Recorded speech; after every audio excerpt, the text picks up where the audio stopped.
think, what questions should CEOs be asking someone like you when they're looking to have a service like yours?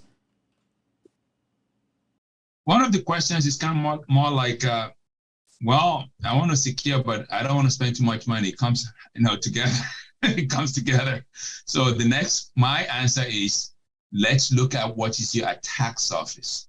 And the reason I'm using that terminology is I want people to know what an attack surface is, okay? So let's look at your vehicle again, your car. How can people get into your car? You have 4 doors, you have a trunk. What are they going to do? They can break it. They can use a screwdriver. They can use a, carjacking tool. They can use all those things to do that, all right? That's your perimeter. That's your outside of your vehicle. They can then use an electronic device and clone your key and just walk in and just press the button and open your door. That is your attack surface. So the first thing is to identify, what do I have? I have a physical infrastructure that have servers in the office connected to a cloud provider. I have servers in the cloud too. Now you're beginning to see attack surface. I have Wi-Fi and people connect to my Wi-Fi. Do I do payment transaction in here? Do I collect credit cards from my clients? So you have to make sure you're PCI compliant. Your Wi-Fi has to be PCI compliant so that you don't transfer something over open Wi-Fi that is not PCI compliant. Do I have road warriors, people that work from home? How do I make sure that their home network doesn't get connected into my network without, you want to protect, so usually you use something like a VPN to delineate the traffic of home users and your network. We even sometimes go to the point that as soon as you connect to the office, right, you cannot use your browser to do anything at home. You have to break the VPN before you can actually do anything else. Some users don't like it, but it protects the network. It's a nuisance. I have that. I have my work laptop where that won't work completely unless I'm connected to the VPN. Yeah, it's a pain, but I understand it's for security reasons, right? I mean, I get it. I mean, duh.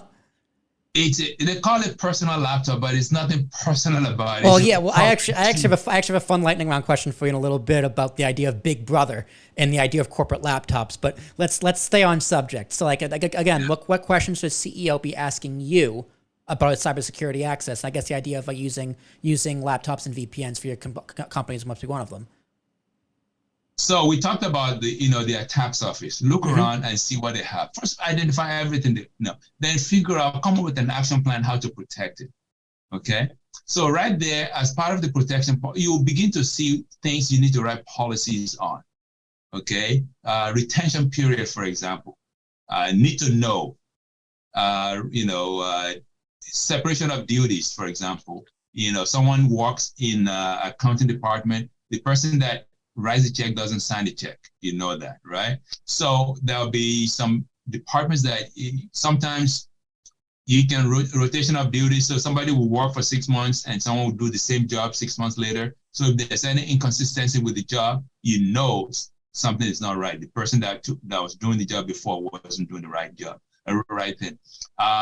Platform security, what kind of platform you have? Cloud platform, physical, platform. People talk about pen testing.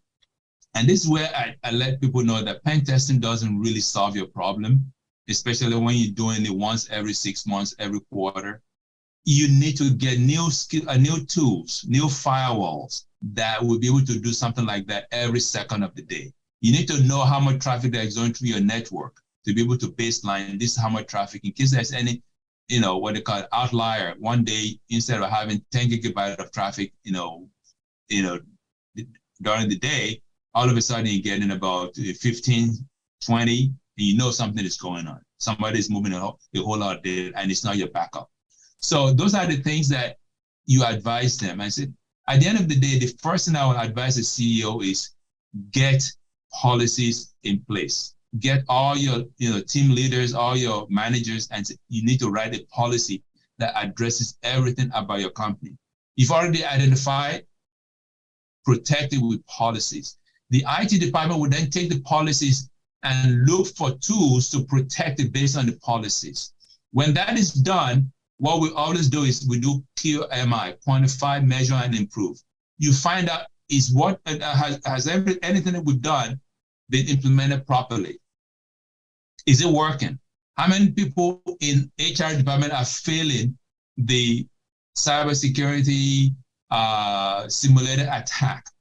Do they need additional training? Remember, you said you are doing some training. You get this benign, cyber attack training through emails, and so they're looking to see if you're going to open that email. Those are the things that you have to measure and improve. Okay, we have 10 people in this department or 2 people in that department. How can we help them to be less, what they call it, to have less anxiety about reading their email between 10 and 12 o'clock instead of just clicking on anything that comes under the sun? So those are the things that we tell the CEO, look, it may cost you a lot of money. It may cost, and you have to value that money. So look, am I spending $10 to protect, $100,000, or spending $1,000 to protect, $50,000 worth of investment? That's pretty much it.